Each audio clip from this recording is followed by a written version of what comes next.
Welcome to Live Sense8. I'm Sheila Applegate. And I'm Zac Hansen. In this podcast, we dive deep into the concepts of consciousness and other interesting trivia in the Netflix original series, Sense8. We're doing an episode-by-episode exploration of how we can live a Sense8 life. We'll be also throwing in some special episodes along the way.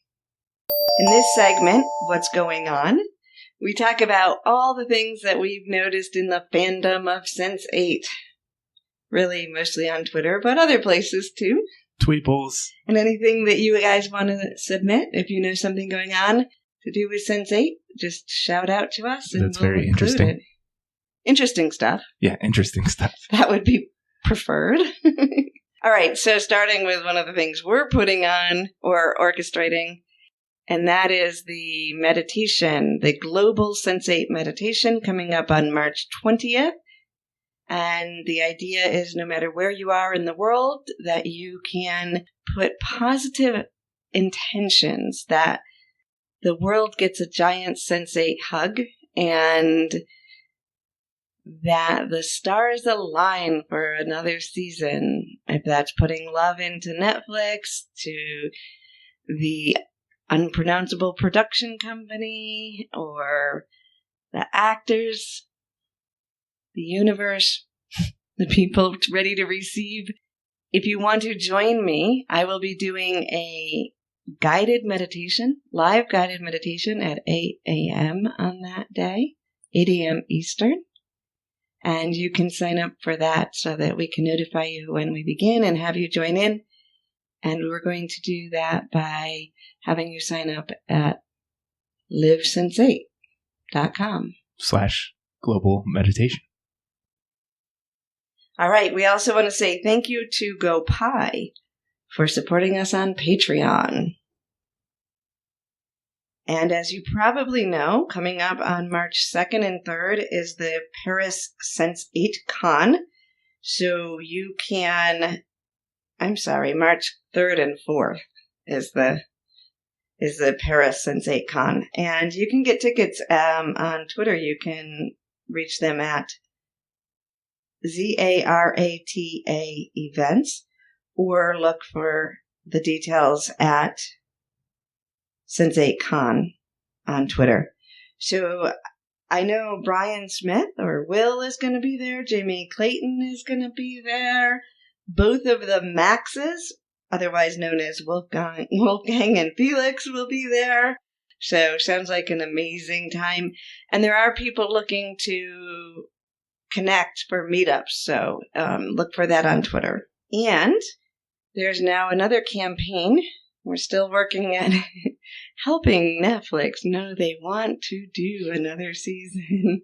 So here is the address of the CEO, Reed Hastings, and you can write to him old school and ask for Sense8 Season 3 on Netflix. That's going to require a pen or a pencil, a piece of paper, an envelope, a stamp, properly addressed to him, if just in case you've never written a letter before. It is 2018. I was actually going to type it up, print it out, and then put it in an envelope and get a stamp. Wouldn't it be cool if there were Sense8 stamps? But I might put an Elvis stamp on there because that's what I got. So anyway, here's where you can mail it to him at 100 Winchester. That's WINCHESTER Circle, Los Gatos, GATOS, California, 95032, and send some love. Let's do this the Sense8 way and have some kick-ass love going to them. Encourage them. Remember, more gets done with sugar. What is that? You can attract more flies with honey and I don't know about that. Maybe it's before my time. Oh, it's ancient. It's ancient. Maybe with that Elvis sticker, though, you can send a sing-a-gram and you could have an Elvis impersonator come in there and sing Don't Be Cruel. Ooh. So get creative. Show them the creativity. Show them the love. I think that, I know we're going for numbers, but also the impact that it's had on you. And let him know your personal stories. Because you've already written them down for Martin, so he can write the documentary, right? Exactly. So you might as well send them to him personally. Right. Yeah, I was going to talk about how this seems to be one of the first television shows that have resulted in people coming together and meeting up. I know there's like Harry Potter cons and stuff, which is actually really new too.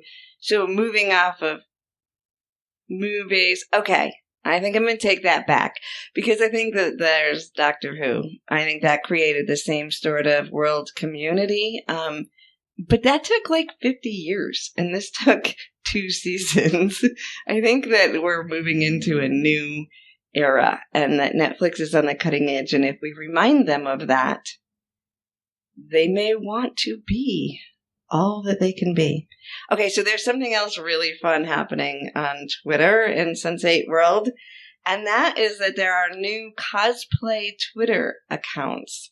So basically, we've got people who are running the character accounts, and a lot of them are by the name. So we've got at RileyBlue08, at Daniela Valesque 1. That's not the same. Kala. Man, I can't say all their last names. DANDEKAR 08. Wilgorski 08. And then Cappius is at Van 8 Dam.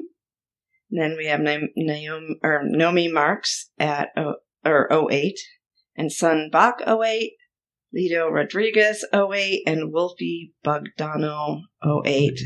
So to explain that a little bit, there's some people playing the characters of the show over Twitter. Right. And they stay in character. So there's a little role play going on and they're having some fun with it. Exactly. So those are the ones. And once you look into one of them, you can find the other. So my suggestion is follow them and interact, and it's a lot of fun. I reached out over Twitter to try to get some background on this. And let's see, Wolfgang and Riley and Son all DM'd me and had a little conversation. And really, they stay in their character, but they were helpful in telling me. I guess it came out a little bit to let me know the background to share with you, but they do not know who the other person is, who's playing who. Nobody but the person playing knows. Oh, there's even more too. I forgot Whispers is on there now. So there's a bunch of different people basically. And I saw the original tweet. Somebody said, hey, wouldn't it be cool if we had Twitter accounts for all the characters and they interacted and we played with it? And then within days, these characters started popping up. And so what happened is people just responded to that and opened up a profile and became that character and agreed. And they agreed not to tell each other who they were in real life or what their other Twitter account was, so that people could stay in character and that we would be a part of it. So it's just starting up, and I think there's a lot of fun and creativity over there. Yeah, absolutely. Sounds like a good time. And we will have as much information, as in as many Twitter accounts as possible, on the post on Patreon. So if you go check that out there, if you want to interact with them, you can find out who they are, and we will update that when we can. You can't find out who they are in real life, but you can find out how to reach the real fictional characters. Twitter accounts are. Right. So that's what we've got for today. Let's get on with the show. Actually, this is very surprise, to say with much humiliation. Smart money is on the skinny bitch. All right, episode 3 of Sense8. Smart Money is on the Skinny Bitch is directed by Lana and Lily Wachowski. and created and written by the Skis Company of the Unpronounceable Productions. That is Lily Lana Wachowski and J. Michael Straczynski. Great. And in this episode, we got a lot going on. We have Will waking up from the crash, and he learns that Homeland has captured Jonas. Riley throws the drugs away and gives all the money to a piano player. She's crazy. Looked like the tube. And Sun is getting increasingly frustrated with the financial problems of her corporation and her inability to reach her father, who's the CEO. Will opens up the case file of Sarah Petrell and recalls that when she disappeared at the age of 10, he had visions of her. In them, Sarah was being lobotomized by a mysterious man and was asking Will for her help. Amanita lights a fire in the hospital like she said she would, and that delays Nomi's operation. Daniela lets Lito know that there's another reason she wanted to stay there last night, and that's because she is being kind of hunted by her gangster ex-boyfriend, who ends up showing Lito what he's got and intimidating him at work. And then we see that Sun goes underground in the kickboxing. She seems to be a person of badassery. Yeah. Capheus and Jella are looking to buy AIDS medicine for Capheus's mother, but just after getting the AIDS medicine, their bus gets attacked and robbed by a gang called the Superpower Gang, which is a little ironic here because we've got the real superpowers embracing their power, and these pretty gangsta, poor, let me just beat up on the poor easy people call themselves the Superpower, so there's a little joke in there. And the very end scene, which we'll go into a little bit more, of course, but Capheus channels Sun's skills and some of Will's help when he's attacking the gang members, because he's like, I'm done with this shit, and he goes back for them. Can only push a man so far. All right, so Zach, was there anything in this episode of interest? Well, after I watched it 3 times, I was like, oh yeah, I get it now. Okay, all right, that doesn't sound great for the episode. You mean you get all the amazing details now. Right. It took me, it's this show, I'm a little slow on the uptake sometimes, so it's it's just me. All right, so what's something you found interesting after your 3rd time watching it? Well, where to begin? One of the things I thought was interesting, is really small, is when Riley was chilling out in the apartment with her buddy, and the Asperger's chick. I mean, no, she's from Australia. Right? She's made a kind of a little crack at Riley because maybe she saw some scars on her wrist. That's kind of what I thought she was talking about. You don't really tell, but from the very first episode, I believe it was the first episode, when you see Riley's wrist, there's some slashes on it. But that could just mean she's a cutter too, because it didn't. To me, those didn't look super deep. So anyway, the thing that was interesting me was I've never heard people coming out in the springtime and committing suicide because they get depressed. So right, I thought that was very curious. So Riley, yeah, they're talking about how cold and dark it gets in Iceland for the winter months, and the Australia chick, Bambi, I think, says, she'd go mad. Do people go mad there?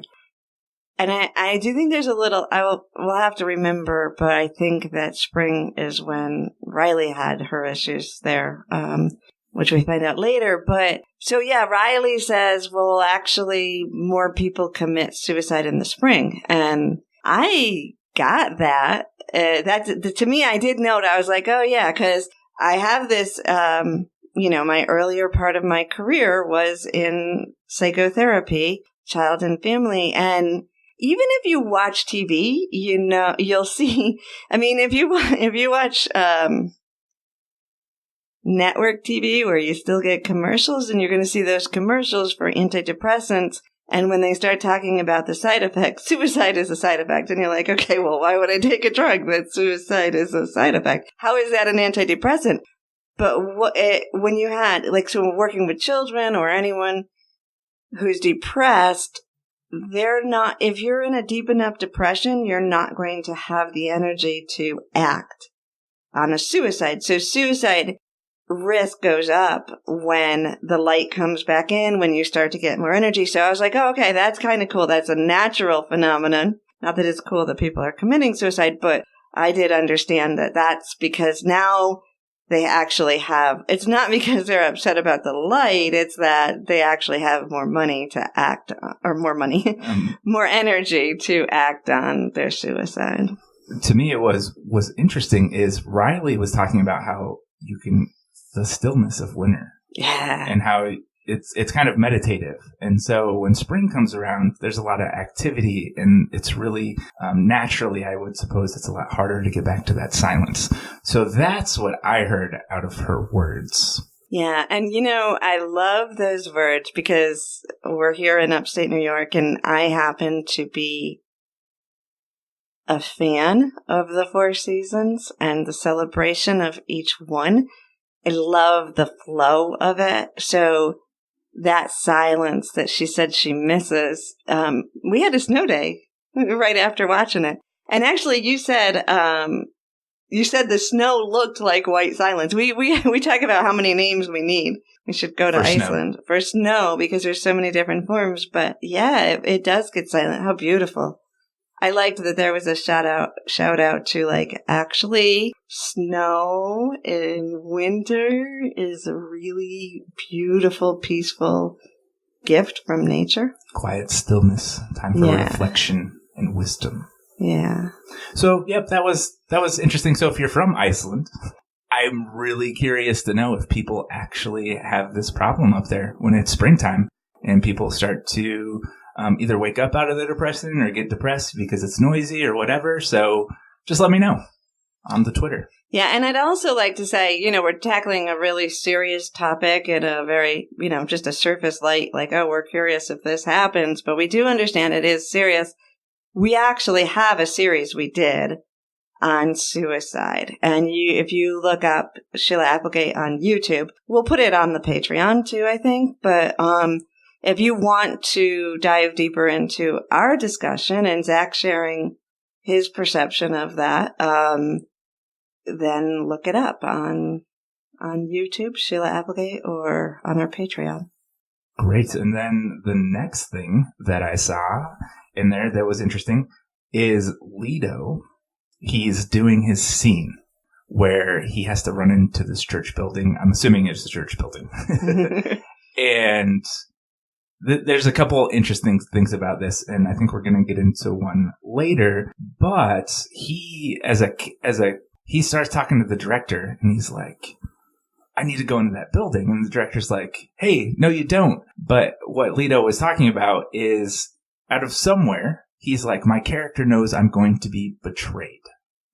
And so I thought this was him having foresight about being betrayed by Daniela later in the episodes. But I don't remember all the details, and I'm actually really excited to watch the next episode because maybe they'll get around to explaining that, because he also was walking into the building with Riley as he was saying that. And so I don't remember if Bambi or somebody, I thought it would be Bambi, maybe he portrays Riley somehow in that, but I don't remember episode 4. So I just thought it was interesting that Lito was having foresight of a betrayal of his character. Yeah, I think that's important because it is the idea of trusting his instinct and then art merging with real life. So my favorite part about this is that the director responds to him by saying, the audience doesn't know. The audience is with you. They are you. When you know, they know. And that I totally, like, that is a shout out from the writers and the directors to us, the audience, telling us, because we now know that they wrote this intentionally, not giving us any more information than the characters know. So we get our own intuitions, just like the characters may get their intuitions based on what is going on. But I just love that because it's the bridge, it's the melting between the art and the real life that is such an incredible part of Sense8. So thank you to the writers that put that in and gave us a shout out of, if you're wondering why on episode 3 you're still a little confused, it's because you don't know until the character knows. Full disclosure, though, somebody had to tell me that that was a thing before I understood that they wrote that in there to talk to me, the audience, because I just thought it was part of the show. All right, so then we got the red folder going on. That's kind of a thing happening there, where there's a few things with the red folder when Will is taking out the folder and Sun has got a folder at her desk. So one of the things that we noticed, that you noticed, Zach, was the teleporting. And so at first I just thought the papers were changing. But then you notice the background, and they're actually moving between the two places. Yeah, it was really hard to catch. I had to sit and watch. It was really the windows that gave it away, like the position of the person based on the windows. Like Will, you could see the window on the side, and Sun, the window is in the back. So whenever you see Will with the window in the back, you know he's looking at Sun's paperwork. But it was so subtle and really hard to pick up. And this is just little details that I've picked up over watching it multiple times. Yeah, and I think that's good because we're getting, we talked about in the other, in episode 2, we talked about the teleporting and what that experience is like. And here we're seeing more of that. So that's cool. Yeah, one more thing that I've noticed too in that scene was how they're connected. We start to see the connection between the childhood trauma, between those two in particular. So we're going back to the original title of episode 1, where limbic resonance, and we're seeing that emotional connection is still very prevalent in all of these experiences and the gateway to that. So I have a few things that I want to dive a little deeper into. And for me, one of the big aspects of this was Sun's memory of her mother asking her to take care of her brother. So what's happening here is we see a flashback, and Sun is here trying to make a decision of basically, is she going to help her brother out? So we kind of know her brother and her dad have done some bad things. She has not, but she is remembering a promise she made to her dying mother when she was about 5 or 6 years old. And her mom at that time asked her to take care of her brother. And so for me and the work that I do, and I just feel like this is why it is so important that we learn to talk to dead people. It's a good skill to have. And I know that might sound funny to some people, but I believe that it's our natural state of being. I don't believe communication ends at death. I've been doing readings for 20 years. I have been communicating with spirit way beyond that.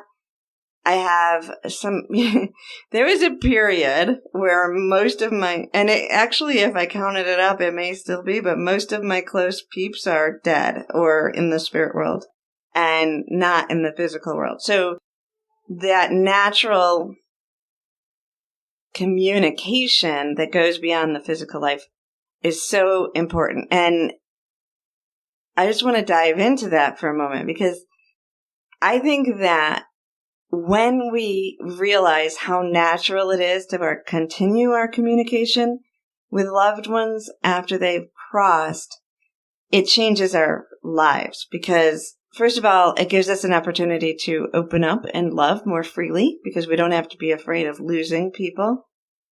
But also in situations like this, I can't tell you how many people have come to me for readings and they're holding on to something that either someone's dying wishes that they made a promise to someone who died, or that they're perceiving that the person who they remember and what that person would have wanted is what the soul continues to want from them. And that's not the case. So dead people get frustrated that we don't let them evolve. So I can see Son's mom going, oh man, I'm so sorry I said that. How can I get to my daughter and tell her that I love her and tell her to take care of herself? So to me, that's just such an important aspect of that. I completely agree, and I can attest to this from my own personal experience.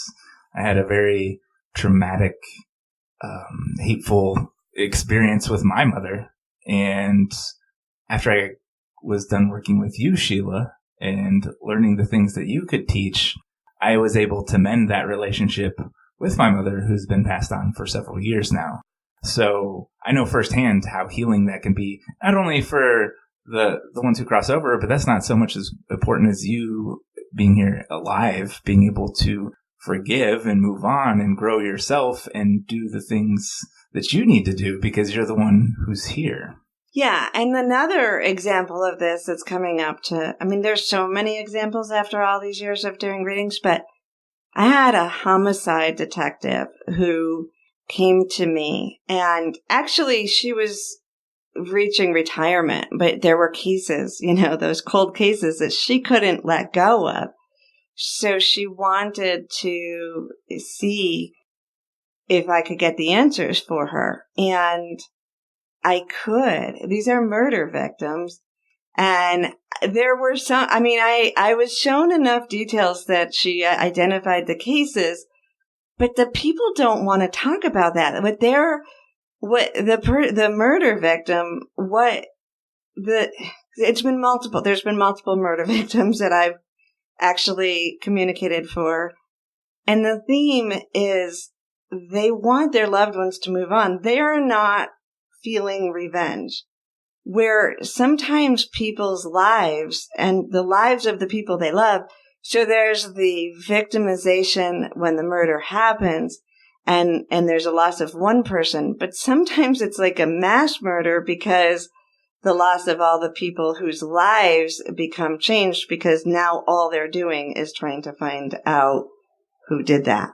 Or if they know who did it, they're trying to get revenge or being justified or justice. Yeah, justice is probably what they would think that they're trying to get, but they end up destroying their life anyway. So, and actually it can happen really kind of quick. There was one who came to me before people even knew she was dead, and then people came to me after about it, and she showed me what happened, but her message right in the first few days was, tell them he didn't mean it. Like it was someone who was strung out on drugs, and she didn't have any anger towards him. So, but that's not even it. Like there's other people that, had different religious beliefs or different beliefs about medicine that they, change after. Like things just change. This is a very complicated subject. Because we are very different experiences of ourselves when we're being a human being and when we're not being a human being. Right. And that is why, that's really why I've dedicated my life, not just to because I don't want people to come to me just to get those answers. I want them to be able to do this. I think being able to communicate with the non-physical is so important, but this also where, as I know, I created Consciously Awesome because that's teaching people not just to communicate, giving them the skills they need to communicate after someone dies, which is so important, but to communicate with the higher selves even when the people are alive, because we all have multiple levels of how we perceive things. And when we limit ourselves to that most earthly, primitive level, we don't get all the information. So, yeah, even on my mother's deathbed, I went to go see her as she was in her last moments of hospice. She was dying from bone cancer. Her lung cancer had turned into bone cancer. She was about 90 pounds. I've never seen, it was just a horrible condition to see any human being in, but she was my mom. And so when I was in there with her and she couldn't take care of herself, she was in so much pain, all this kind of stuff. But all this, I hadn't talked to her in years, and she was asking me about my life. And on her deathbed, she's like, I didn't mean this for you. She even said that in the physical to me, right? And it wasn't until after she passed on that I could personally move forward and let go of those things. But she came to me and showed me who she is now and what she's up to and how beautiful of a soul she is and all of these things. So it was a very healing experience, because there was so much resistance within me for so long, not wanting to hear what she had to say to me until I was ready. And now there's this, I'm okay with it. It's a very neutral experience instead of one clouded with emotions and judgments and things like that. So I can listen now. And so when she comes and she has something to say to me, I can listen, and it's good. And we just move on. Yeah. And I love that aspect. I mean, I think that I started out as a therapist, and actually, when I was in college, they showed a film of people that were having therapy with families with a dead member. And I had no idea what I could do back then. I was like, that's really cool. But so I kind of brought that into my readings over the years. And, it's not about predicting the future, but how do we resolve these? How do we have a vessel to do that? So I just picked up on how, and it shows up in other ways too, but how important it is, not to hold on to the past. It's like, if you go off to college and you change or you have this huge experience that's life altering. So let's use college because that's like a point that a lot of people have. And then you go back home on that first summer vacation and people are fall back into treating you like when you were a kid. And you're like, but I've been a grown up for a long time. So that feeling, if we hear it shows up in movies of people reverting back to their childhood and being treated like a childhood. We're constantly changing all the time. If I treated my kids the way I remember them when they were 3 and now they're young adults, that would make no sense. And it just sort of happens after they move on too.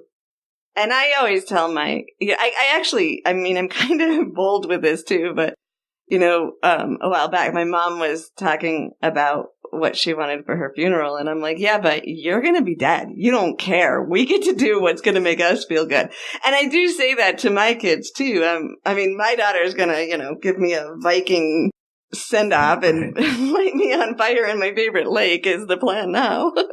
But it's not for me when I go, it's for the people that pass on. And I just think it's so important, but there's so many different ways to communicate. And we also have the dream sequence where, the little girl who may have been dead, she was reaching out, Sarah was reaching out to Will in dreams, looking for help, but we don't really know what she wanted help with either, because we only got that little bit.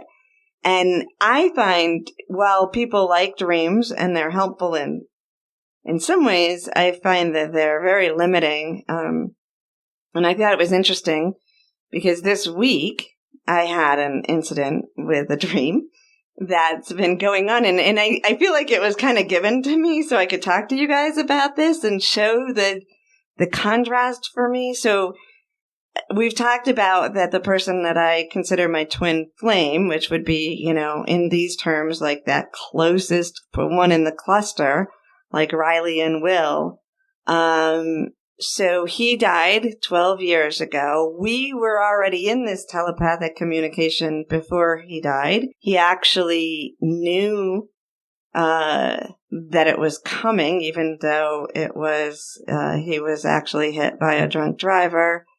So our relationship continued on right from the beginning and has grown and transformed, and people, he talks to a lot of people. Way more than I know. I've actually, because he has a name he goes by in spirit, Two Feathers, and I've actually heard people that I know who did know. Okay, so one of the, I've heard it multiple times, but I've heard people that never even knew me that heard of him and knew him as Two Feathers, or he was working with. So he's a pretty cool spirit guide. So that's evolved so much. But when we go back to the dreams, you would think with that I'd be able to jump into dreams with him and we would just have so much fun. That's not how my dreams with him go.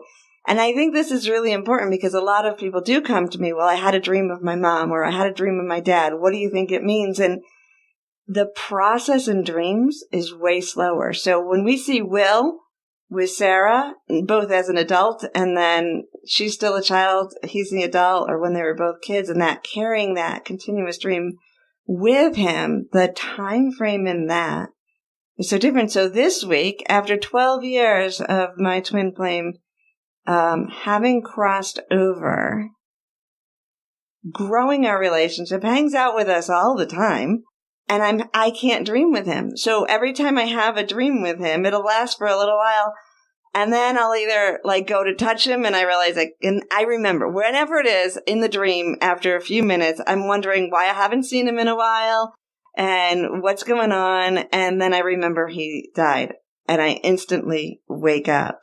So I had a dream with him. This is the longest dream in 12 years that I had this year, or this week. And I feel like he was kind of just giving us information for this show, but he was working it. So he seemed young, like he was around the age when he died, where he's grown over the years. And it's been an ageless thing, but he was that age again. And he kept coming and going in the dream. It was like every time I was going to remember that he was dead, he'd just go leave and then come back. And at one point I actually woke up and just slightly, and I was like, oh yeah, he's dead. But I went back to sleep and I went back into it.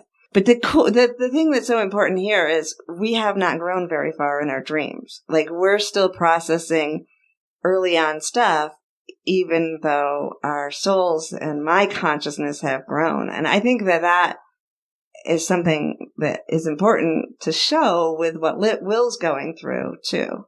It is very interesting. Over the last 4 years, I've become quite the lucid dreamer. And I've been able to be very aware of my dreams. And even something like knowing that I'm in a dream, and I know in order in the dream to wake up, I need to go to sleep. So I go to sleep in my dream and I wake up into this reality. So having that said, it's been very interesting being hyper aware of my dreams. But I as well have noticed, specifically over this last year, there's a particular individual who is very significant in my life. And she and I have a relationship in my dreams that we can't live in this reality at this time. So I think it's really the dreamland and communication, and it's a very, it's an amazing thing. And I think the key is interpretation. Yeah. And what you do with that dream and that information. Yeah, and putting it into context and understanding all the pieces, and the metaphors of things as well. That's all important. And I think it's important. It's important both for Sun and all of these people who are maybe holding on to something that they heard before and it dictates their life. Mm-hmm. So, yeah, that was one of the... Yeah, as we were talking about this, and in particular, so Sun, she is Korean. And I'm not super familiar with Korean culture, but I know towards Asia, in the East, the Far East, family honor is a big deal. And so when she's young, and that's instilled in her compared to, I'm not saying that I would, America, where we live, is much different, especially in today's world. And I'm not saying that people aren't people and there's a wide spectrum of experiences, but in the Far East, honor of the family name is super important in respect and reputation. So she knows these things as a little kid, and her mom tells her she needs to take care of her family. And now she's in this situation where she's been working for her father to help, like she's the one who's making the company what it is because she's having that responsibility of the culture around her as well. On top of it's her mom and so on and so forth. So there's also, aside from her mom, but there's also culture telling her this is how she needs to be a person in our society. Yeah, that's true. I also think that that statement from her mom was really loaded because at one point her dad said something about, I remember what it was like to be loved by your mother. So the later years, she saw him, I think Sun's mother did see him as corrupt. I think she knew, we find out that Sun's a really badass kickboxer. But so she probably could fight for more, but also she was stronger. So I feel like mom may have meant, keep him from being corrupted from your dad, but probably didn't mean sacrifice your life for him. Right. That's my guess. So, yeah. So my message to everybody, I highly, highly recommend remembering how to communicate with the non-physical. And the very first step with that is imagination. And this show helps us with the imagination, but just let your imagination lead you to the truth and realize how natural it is. So thank you to the Unpronounceable Productions for bringing us another avenue to remember that. Yeah, it was really awesome. All right, so now we have another big topic that I would like to dig into that happened in this episode. It was kind of a theme that was running along with the communication aspect that we just talked about, is the big conspiracies. This was woven through this episode quite a bit. And we got some Kala and Capheus to talk about, and Nomi and Will, and even Sun's family, and I think Lito. It was Lito. Lito has got a little bit going on. Yeah, a little bit, thanks to his new partner in crime.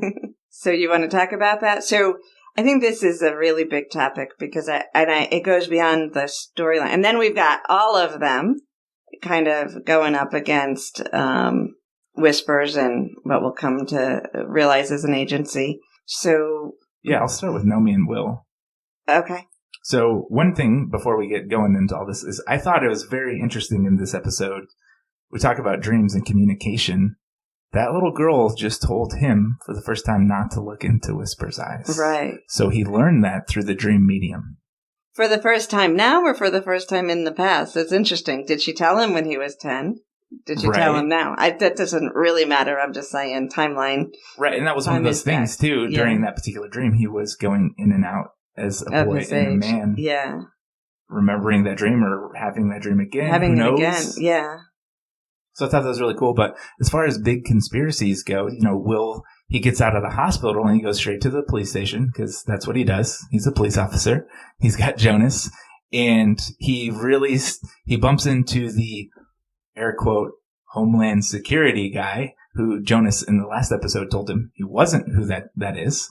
And I thought that when Will asked that man about Jonas, Will was like, I don't believe that answer because that guy's like, yeah, we had Jonas moved off site. You can't talk to him.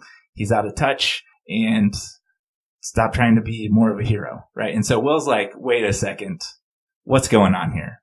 Right. And so that's that introduction to this bigger conspiracy where he starts to question the narrative even more after his experience, because his last experience was with him and Jonas and right. Jumping through cars and crashing. And it was quite a mind-blowing experience. So when the nurse comes in and she's like, you shouldn't be out of bed. your brain activity's off the charts. And he has to laugh. He's like, yeah, I bet. Right. And you started a topic, line, you said, question the narrative, which we're going to dive in with all of them. And that is an important thread.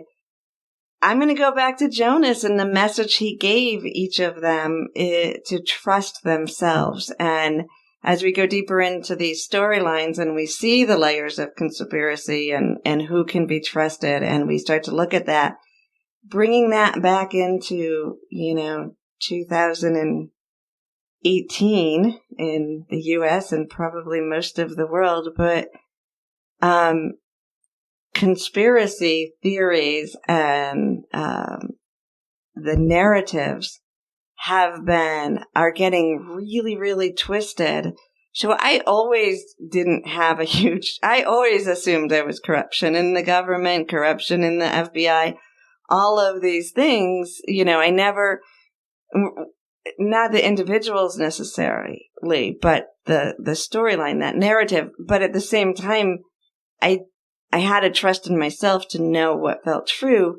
We've got a lot, this whole fake news and, what's going on over here right now, really playing on our brains of who do we trust. And if we didn't have faith in this now, but now a different side is twisting that lack of faith to something maybe even more corrupt, it's just very much a spin out. And so it really all comes down to what Jonas was telling them and continues to tell them. You have to trust yourself to navigate the earth world. Mm-hmm.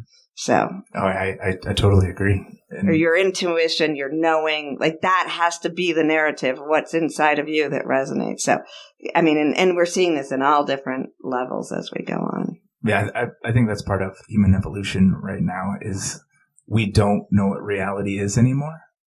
And the only person you can trust is yourself.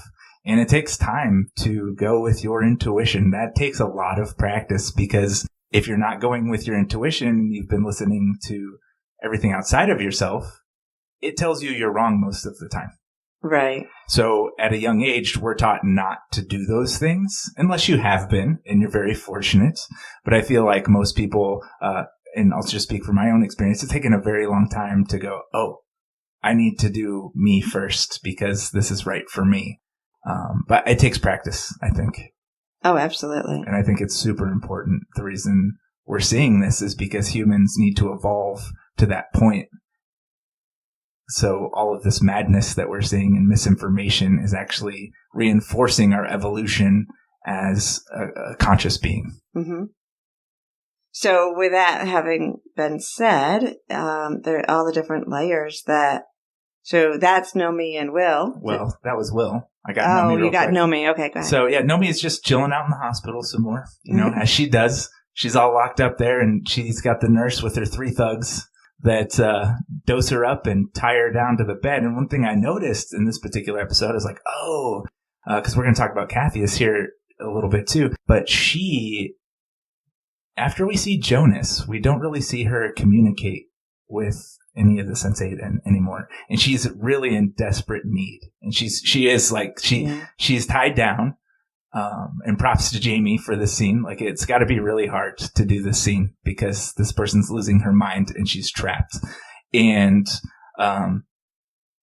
she does want somebody to help her, but you notice she's not popping in and out of reality. So I was like, oh, maybe it's because the butcher, the doctor, has her on blockers, so she can't be receptive. And that's why they're forcing that medicine to her. But that's just speculation on my part. No, well, I think it's a good, I think.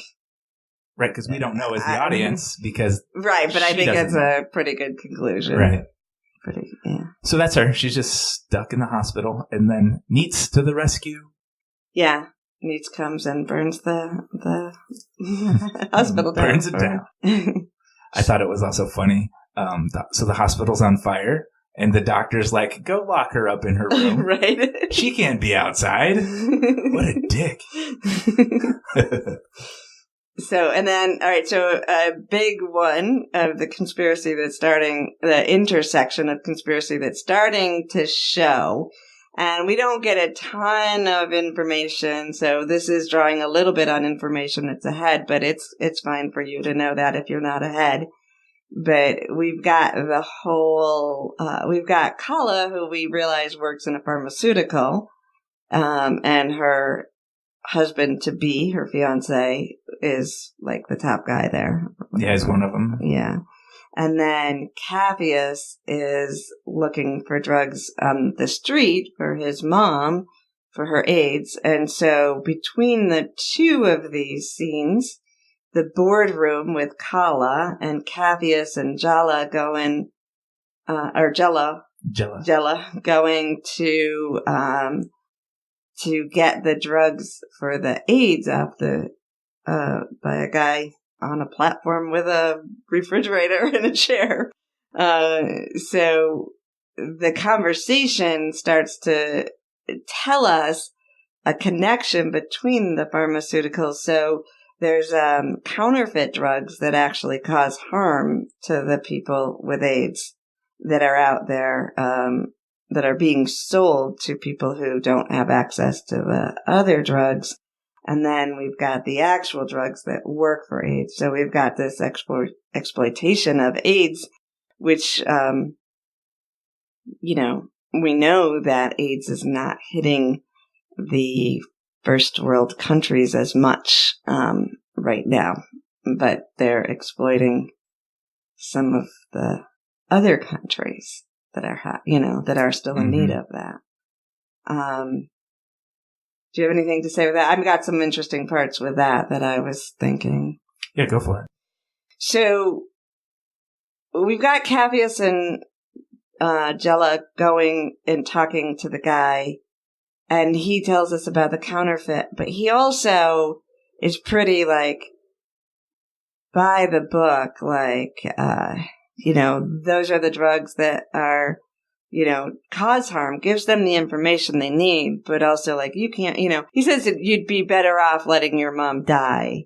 So it's still that business mentality, and he probably has to be, if he didn't, I guess he wouldn't have a business there, because there's so much need and so much pain and so much poverty. You have to learn to be a little hard-shelled, probably. But when Capheus, expresses emotion, then that's when Mr. Fuck-Off says that he would, basically he starts to try to exploit him, but Jella keeps that line back of, this isn't emotional.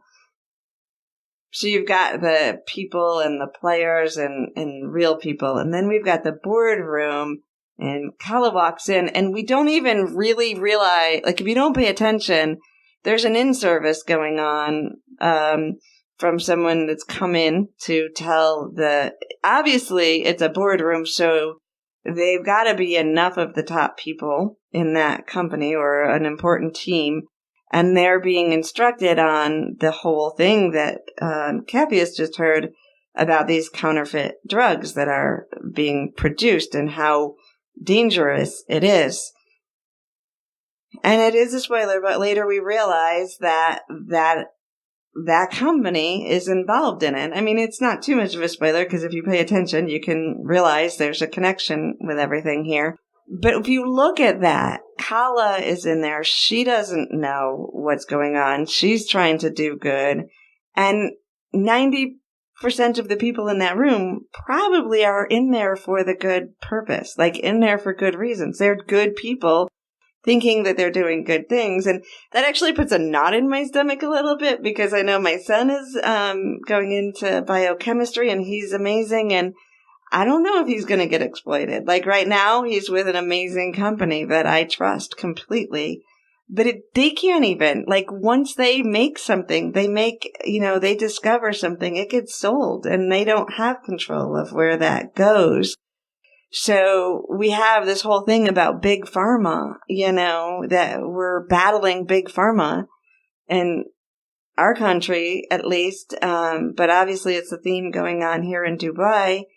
And we forget that there's people in there. And I think that is really important for us right now, is to remember that when we turn it into conspiracy theory or a corporation, a government, and we look at it as an entity, we forget that there's individuals in there and that each individual is making their own decision.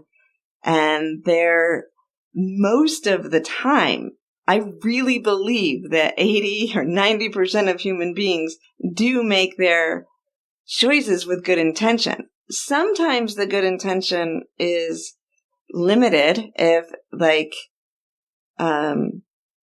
you're trying to save your mom, so you know, like if Capheus had if Capheus did some things that he wouldn't normally do. Like rob somebody for that money that he gave to the drug dealer to save his mom. Something like that, right? Right, like, yeah. And so when we go back to the superpower gang, like, those guys all have real lives, right? They may be, we look at them and then we're like, oh, what jerks, but maybe they've got kids at home that they're trying to take care of. And we get more of these stories later to help us remember that they're people. But as humans right now, I can see that, like, we need to remember that there's humans in the government. We need to remember there's humans, real life, good intentioned humans in big pharma, in big corporations. And when we do that, we humanize it again. And when we humanize it, we can work with it. We're part of the problem when we dehumanize, because that's how wars are run. We have to see them as another, not like us. And we start battling. Even with us in the Sense8 fandom, you know, are we going to take the path of Netflix has some conspiracy theory about Netflix trying to shut down Sense8, or are we gonna, like, say, hey, I bet you 90% or more of the people at Netflix did this because they love it. They want to bring good shows out. They're doing whatever they can to do this. Maybe there's a couple, you know, jerks that are just full of greed here and there, but I don't know. I just think it's so important for us to remember humans. Yeah, not to dehumanize things. Yeah. Because once we do, we turn it into they, right? It's a lot easier. It's not one person in particular. It's not a group of people. It then becomes they. And I learned about Dr. They when we watched The X-Files this past week.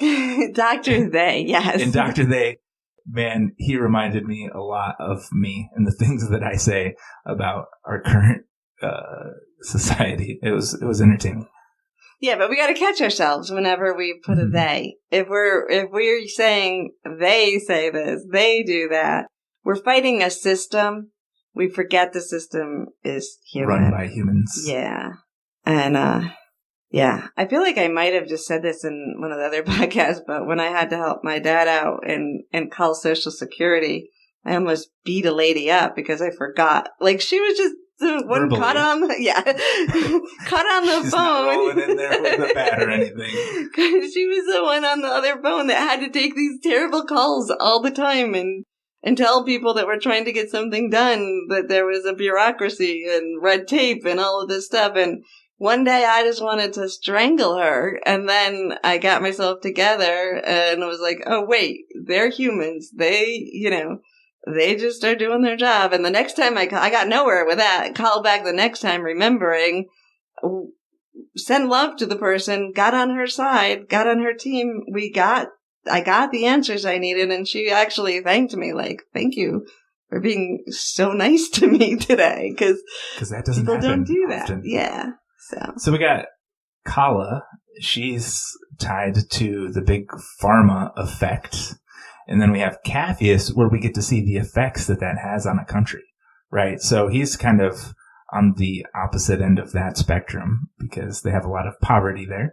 So that's pretty cool. And then Nomi I'm just doing a little recap. We got Nomi.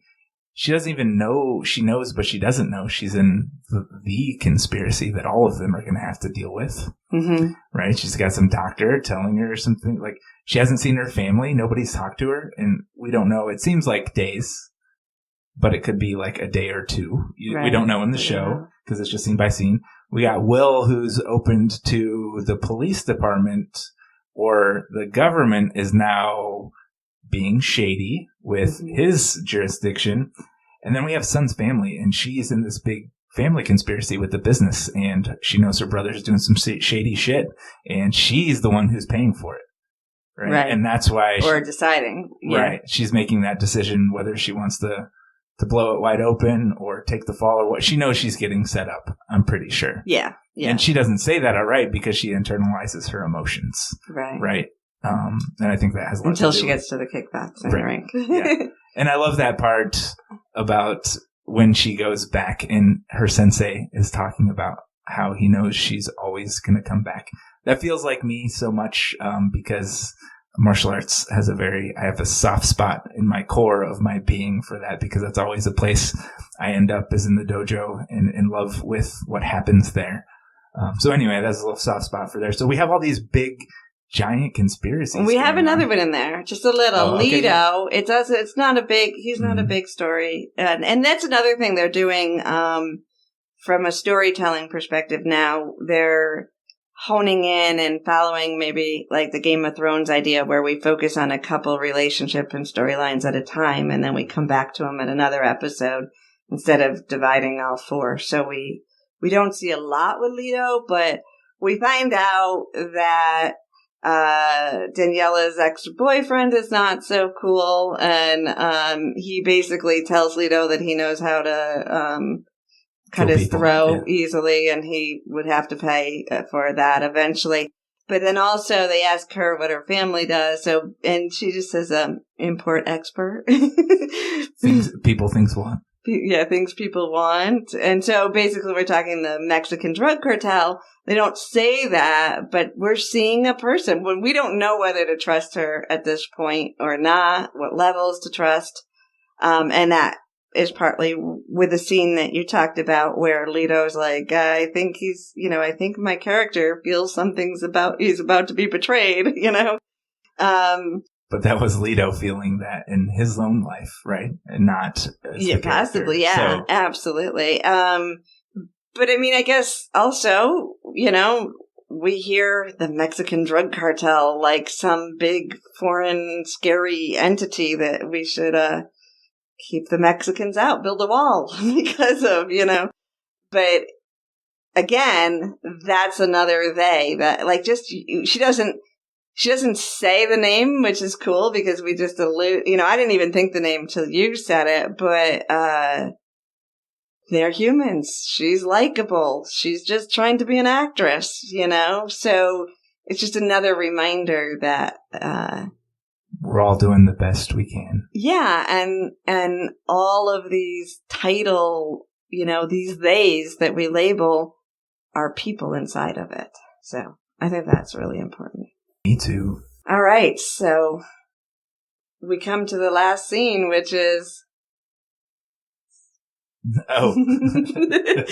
which is smart money is on the skinny bitch. I thought we might be able to get him to do his little thing again. So smart money's on the skinny bitch. We know that's important because we've learned that they pick a line out of the show that directs us where they want our attention a little bit, and they name it. So this leads us up to the scene where Sun is in the underground fighting ring. Yes. And it matches up with Will being at the firing range. And Cathius has just been robbed. Now, it was one thing before they reached in his pants and got those drugs for his mom that he just had, not only he just found out he got the real stuff that she needed, and then they took it, and he supposedly got the real stuff. Oh, that's true. That's true. But he's going to fight this time, which is something that I think is out of character. He sends Jella away and all the people off the bus, but one lady, and I love this lady. But again, it brings me back to the other storyline of, do we hold on to the dead? She says that he took her ring and it's from her husband, and it's the only thing she's had left to remember him for I don't know how many years. But so we know It's her dead husband, and that ring is her connection to it. That was worth her life. It was worth her life, right? So, we do that. But again, back to my discussion earlier, we need to open our relationship to people beyond the physical, because if she trusted in her current relationship with her husband, though we still may like the things, the possessions that they have, but I think we hold on to possessions more when we feel like that's our only connection. So she's risking her life for that. And what do we put into a possession when we could turn around and actually start talking to the being? So, but anyway, that's not our point. So the point is, we have this scene, and Capheus goes back to attack the gang, and he's really in... He starts out doing really well. I'm going to say that. Oh, cool. I mean, he's just kind of he gets outnumbered and outmuscled. Yeah. And that's a problem. That is a problem. So what I noticed in this is a turning point for the show and the storyline. And like I said, I think they send us little Easter eggs of where to pay attention to their message. The reason I see this as a turning point is because, it's the synergy of where they are at the time that makes them be able to intersect too. Because, we could go down a whole black hole about this, because what little decisions line us up to be exactly where we need to be in the moment that we need to be in that moment. But without even going down that hole, because I'm sure we're going to get another chance to do that some other episode, Capheus asks for help. And I believe this is a turning point, because up until this point, it's been happening to them. Their emotions are the link, but their intentions aren't. So they just pop into other people's reality, which is what happens to Will before Capheus even asks for help. He's at the driving range. Will's being presented with a chance to pick up a gun. We get the feeling that he doesn't have a ton of experience with a gun, but he picks it up and shoots it like a pro. Capheus does. Yeah, kind of like a pro. He didn't hit anybody in the car, so... Well, we got that match that right. What the skills that Will has are being drawn on by Capheus. But when he says, help me, he ends up in Sun's fighting ring. Mm-hmm. And I think that was the first time they intentionally made that shift. And it threw both of them. Actually, if you watch it, Sun starts to get beaten up really bad. Right. Totally distracted. She's distracted and off by it. He's getting beaten up. It takes them a minute to align with each other. But then once they align, they're in complete synergy, and he's able to draw from her skills, and they both win the fight, actually. Mm-hmm. So I think that to me is why it's such an important scene, because when we move from just yes, it is what we need to allow. We do need to allow these things to happen. I think Jonas says something, it's not something you do, it's something you allow. That's absolutely true. We do have to allow these higher frequency interactions to occur. But the next level is to add our attention and our intention to that. And when we infuse it with intention, it starts to become even more palpable. So, right. When our intentions line up, things get done. Yeah. And then just aside, Nomi does ask for help, and Neats helps her. But like you were saying earlier, nobody sees her request for help. And I think that's because she probably is drugged. Capheus showed up into Sun's reality and looked up at her and said, help me. Right. Right. And Nomi, there was no connection with anybody, even though she was asking for help. Right. Yeah. So, anyway, I thought that was an interesting, I don't know if it's a plot twist, a plot depth. We're going to a new level with this. Yeah, it's a turning point. Definitely a turning point. And Sun wins the match. Sun wins the match. Capheus wins the fight. Yep. Will probably does well in the driving range or the shooting range. And Nomi gets help even temporarily, and by her non-sensate friend. Thank lover. God for saving that beautiful brain. Yes. Nate would not let that beautiful brain be destroyed. No. So, anyway, I think that is a lot for this episode. Another amazing thing when we dive deep in, and another, I've heard people say, oh, I watched it, it's good, I get the points, I see why you like it, and I'm like, yeah, I agree. I know you pick up on some of that, but I don't think you've done enough to know exactly how amazing this is. Right. I mean, you really have to have followed and understood the Wachowskis movies. They're not just popcorn movies. Right. Right. And this is a big deal because they are able to layer so much into this show. All right. And so that brings me to another point I wanted to make. I'm glad you said that, because the Wachowskis they're known for sci-fi, and they even include this as like a sci-fi type of a show. But this is so earthly and so grounded. And again, I've dedicated my career to being like, we don't have to leave here and go to the spirit world. We need to bring all this down into Earth. Earth is the place. We need to become this on Earth in physical form. That's the ultimate mastery, the ultimate goal that we have here. So for them to bring these concepts into such a grounded show that globally shows all the different regular storylines that people are experiencing on Earth right now, and add this, this sci-fi, which is not very sci-fi in my opinion. It's actually reality, but I've lived in a reality that might not be the same as everybody.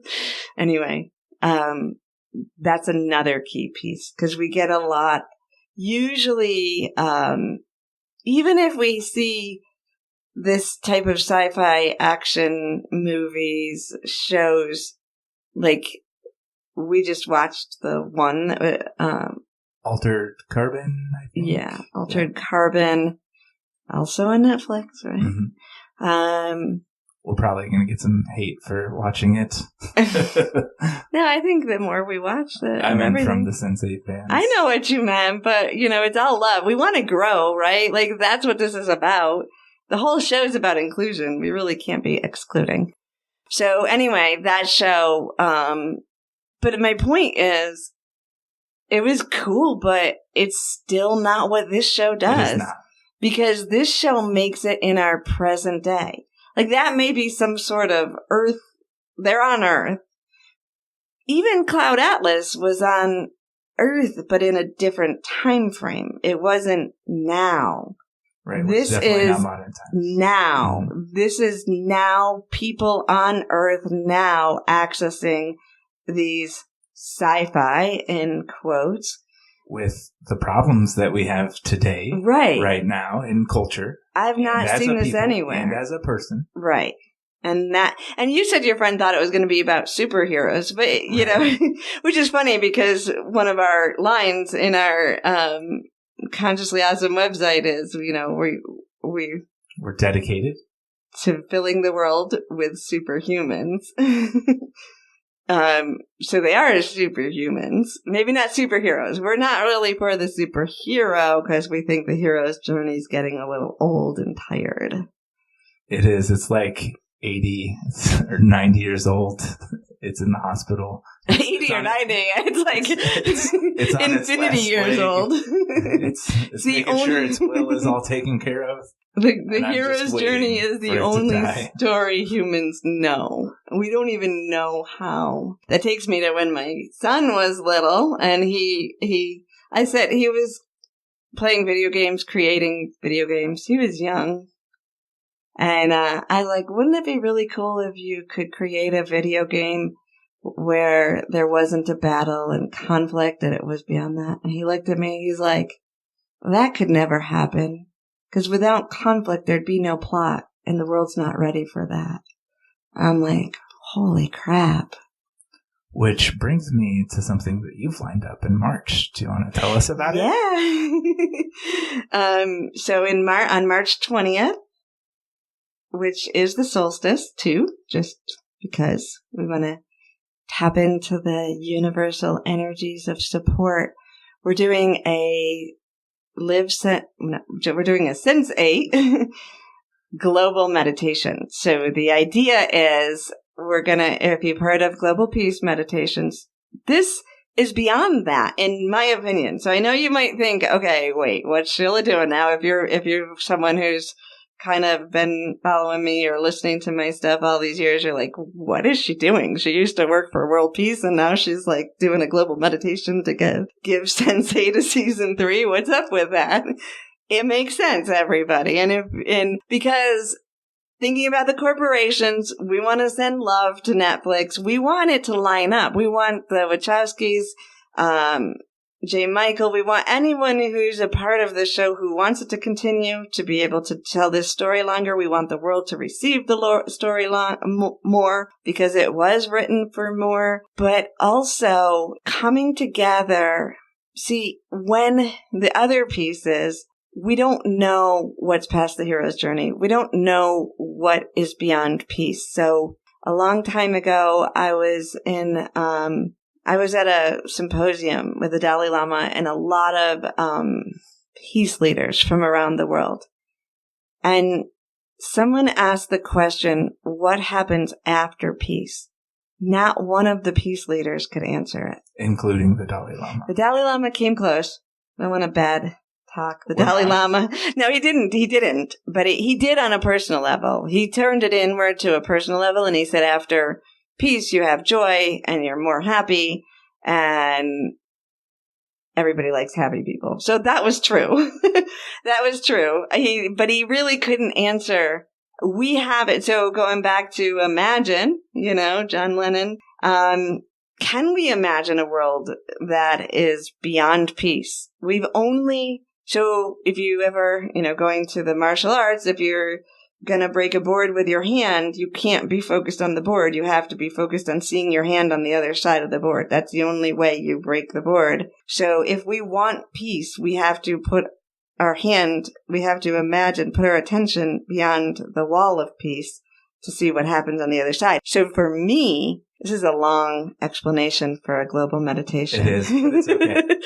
For me, putting our attention on a global Sense 8 meditation tells me we're past that board. What is peace like? Peace is when we can come together and pour love into something that we like, creative arts. Because I think beyond the hero's journey is creativity and arts. So to me, beyond the let's get together and just putting Sense 8 love into the world is going to help the world. The fact that people are coming around the world and coming together with the intention of being more conscious. All of that is all in there. And if we focus on sending our attention, our global meditation to the arts, we're claiming to the world that we're past the hero's journey. We're past discovering peace. We're in that state and we're claiming it now. So that's why it's in my heart. So March 20th, I'm going to do a guided meditation. If you sign up, we'll send you the details and you can get access to hearing me live, do a guided meditation for everyone who's interested. And that's kind of what I've done in my life. If you go to my iTunes, search Sheila Applegate or Enchanted One, you'll see some of my old stuff so you understand what I mean by that. But we're all coming together. And whether you get on that or listen to it later or just tune in on March 20th, imagine Sense 8 already having all the seasons that the story wants it to have. Imagine Netflix or anyone who's supposed to take it further picking it up. Imagine what the world looks like when everybody's when Sense 8 is as big as Game of Thrones, right?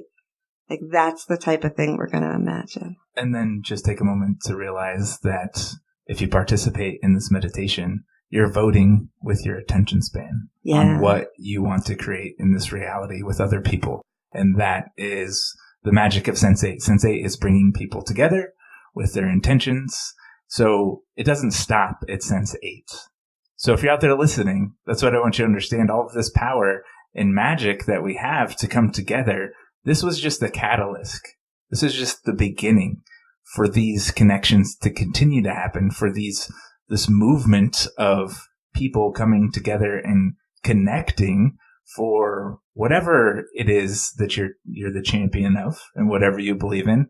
But just take a moment to just recognize that, this is where we're casting our vote with our intention is to come together in peace and in inclusiveness to produce creativity in the world.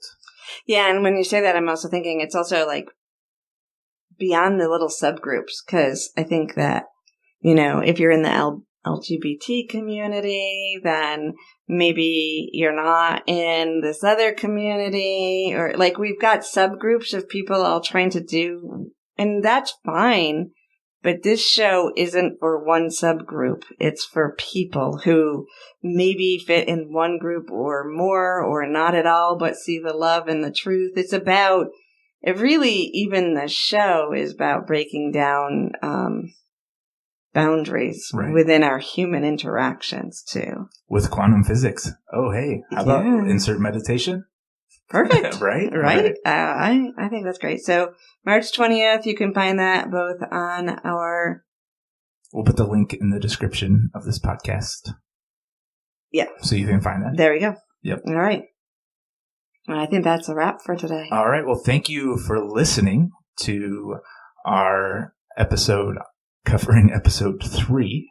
You can follow us on Twitter or hit us up at live_sense8 if you have any questions, comments, or concern. We've really loved your feedback so far and interactions. Please strike up a conversation with us. We would love to have those. And if you want, you can connect with us through email. It's team@livesense8.com. You can find more about our work over at consciouslyawesome.com. And you will, if you haven't been to our website recently, you can notice that we put up some swag. Yay, got some cool t-shirts going on over there. T-shirts and more, really. Right. There is more.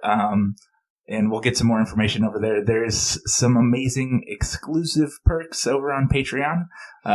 Can we take a minute to tell people, because I think some of our listeners may not know what Patreon is. Sure. What's a Patreon? What's a Patreon they're talking about? What are these perks and how do I find them? Well, Patreon is a platform that allows creators to crowdfund their creations, because creations such as these take a lot of time and effort. And there's a lot of work that goes into it. And so it's just another way for you to vote with your money on what you want to have created. So that's basically what it is. And there's a lot of, it's like a Kickstarter or an Indiegogo, but it's for creators. So whether that's a YouTube creator, a podcast creator, or there's comic books. I mean, there's so many different creators out there that you can support on these platforms. Including us. Right. So about us.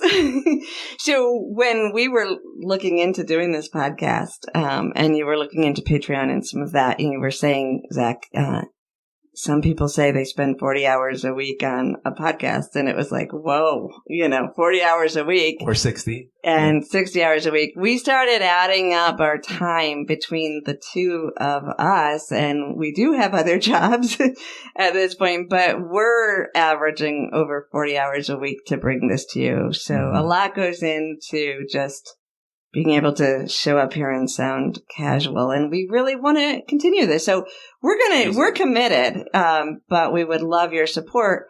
And we also we want to give back. We want this to be part of a community, and we want to just keep giving more. So we created like these perks that you're saying is like, we're giving, that's where we can give like all our extras. And right.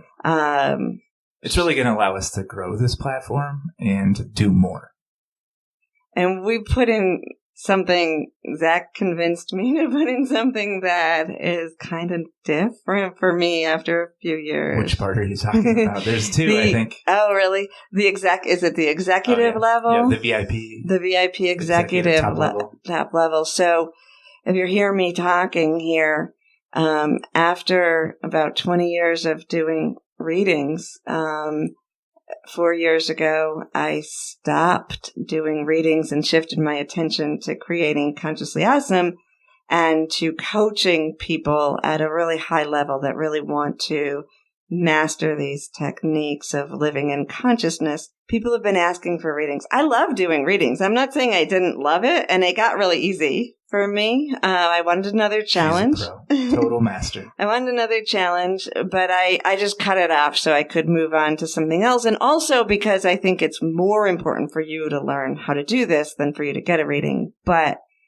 people are still asking. It's still it can still be helpful. I understand that. And so Zac convinced me.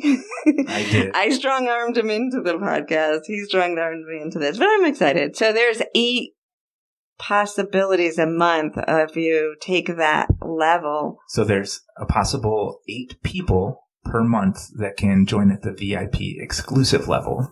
And get a reading from me. So every month that you're in that level, you would be eligible. You would get a 45-minute phone reading for me. Mm-hmm. Which you can communicate with your higher self and your loved ones that's crossed over, ask questions, and or maybe get a little tutorial during that time on how to communicate yourself with them. That's always been my goal, even doing readings, is that you leave kind of feeling more connected to who we talk to. Yeah, and we also, so that's just there's more things, and we'll let you read the website there, but that's one of the exciting membership perks. But something else we're doing too, overall, the community aspect is because, like Sheila said, we want to give back. We want to be a force for good. We have 2 big goals up right now. And one of them, if we reach the first big goal, is that Sheila, and I strong-armed her into this too, is for the community. Oh, yeah. So everybody who's a member, if we reach this goal, everybody that is a member, Sheila is going to go ahead and she's going to give us a State of the Unity address.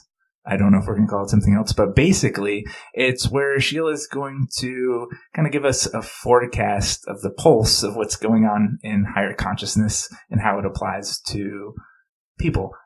And I'm going to let Sheila take over there, and maybe she has a better explanation.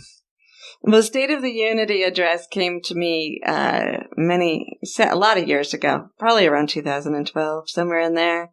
Another thing that I do is I'm a channel. So that means I just expand my attention to include vibrations that are more than me. And one of the beings that I channel is Sola Ra, who is the expression of the Alpha and the Omega in form. Really, it's the divine God and Goddess in form, kind of a collective energy.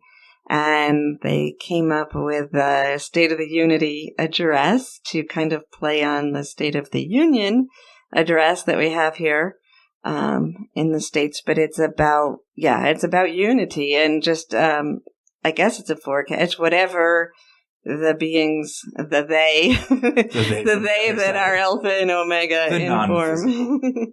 Frequencies. The good ones. Of benevolence. All that is. Have to bring in. So those are always cool for me too, because it's more than what I know. And so I'm listening along with you, even though it's coming through my voice. So, that may be a little out there. It's a little past what Sense8 is. If it's too much for you, you don't have to listen or you don't have to believe. Like, I don't know. Like, it's just, these are our stories and our beliefs. Which is why I like the fiction of Sense8, because we don't have to decide if we believe it. But what if the message is good, even if you think it's fiction, it's still the message. The truth is the truth, no matter where it comes from. I want to believe. You're going back to yourself and trusting yourself. Yeah, so trust yourself. You hear a message, if it resonates with you, you get those tingly things and you know it in your heart and your mind, then it's for you. And if it doesn't, then it's not for you. Like, at least not now. You might decide later it is. You might remember it.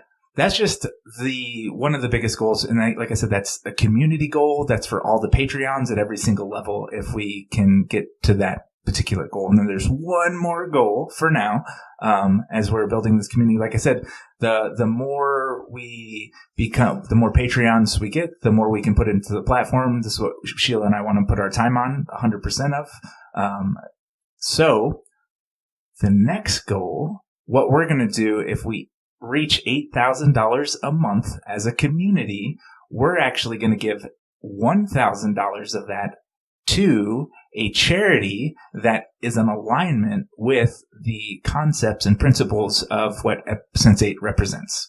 So, for example, maybe that is suicide awareness for the LGBT community. I know there's a charity for that. So that's just one example. I know there's a lot more out there. There's different countries that we can be charitable to.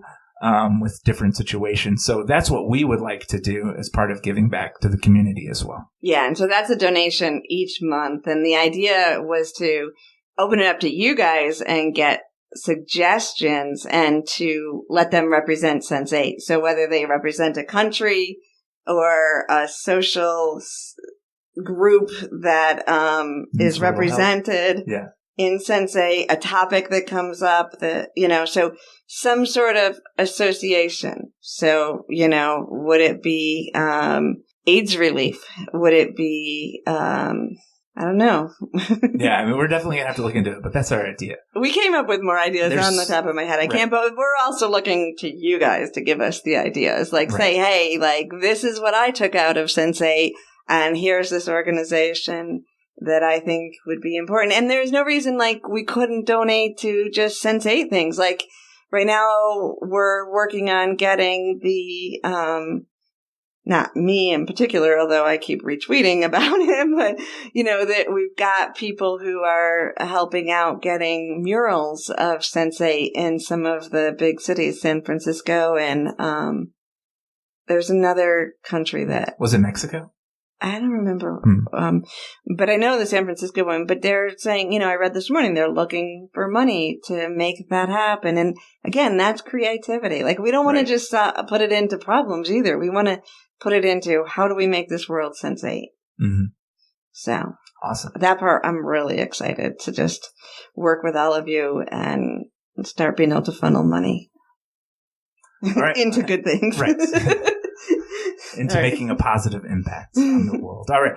Thank you again for listening. Stay tuned. We'll catch you next time.